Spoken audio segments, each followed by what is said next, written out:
What were the restrictions during his lifetime in terms of art? Well, restrictions were vast. I mean, everything was forbidden except for this very narrow interpretation of realist style, so the art. And that was enforced since 1932, enforced by, any deviations would be criminalized. So an artist had to paint realist paintings, and even some of the Lembersky's earlier realist work, which we would consider realist, would not quite fit that realist, prescription. And the paintings had to have certain topics. They had to be topics on the Soviet, from Soviet life with, showing Soviet life favorably, obviously.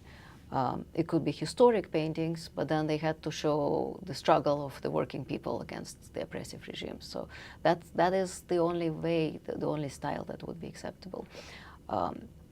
And especially in the 30s and 40s, a little bit before his time, people who would deviate or who would venture into avant-garde or expressionism or abstraction would be sent to prisons and sometimes killed. Definitely explicit Jewish subjects would be absolute taboo, and between 48 and 52, a lot of Jewish writers, like Der Nister, were sent to prison and perished, to gulags and perished.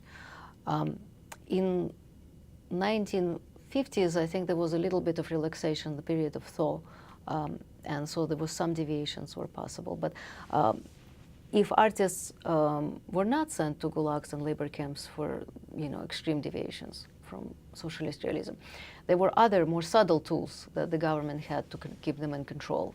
And one of them was economic tool. So because the state controlled all the exhibitions and commissions, sales of the work, they had the choice, and non-conforming artists would just not be shown in the exhibitions. And by so in the early years, in the 40s, Lembersky was widely exhibited and very much respected on people who were more traditional socialist realism and people who preferred more avant-garde or modernist styles, because there is real talent, and his sense of composition and color and just his pictorial qualities of his paintings were, recognized as something that's, above average and world class. And in the later years, especially in the 60s, when Lembersky completely moved away from socialist realism and ventured into abstracted form and then metaphor and brought more symbolism in his work, he could not be exhibited. Some of his later work was never showed in Russia to this day.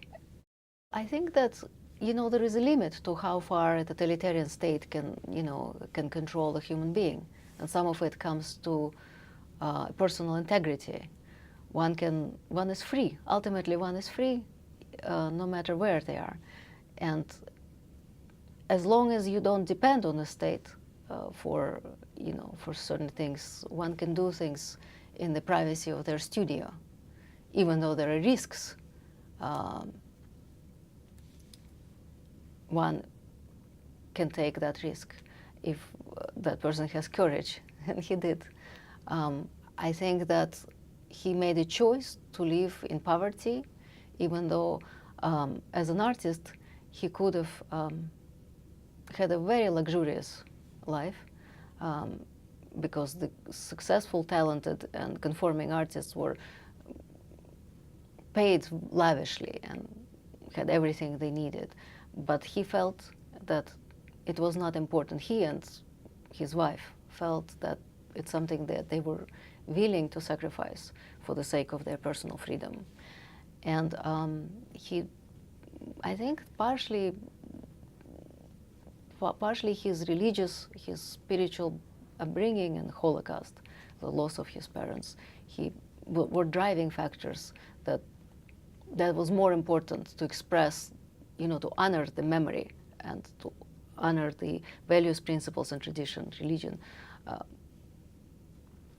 His above every, that was more important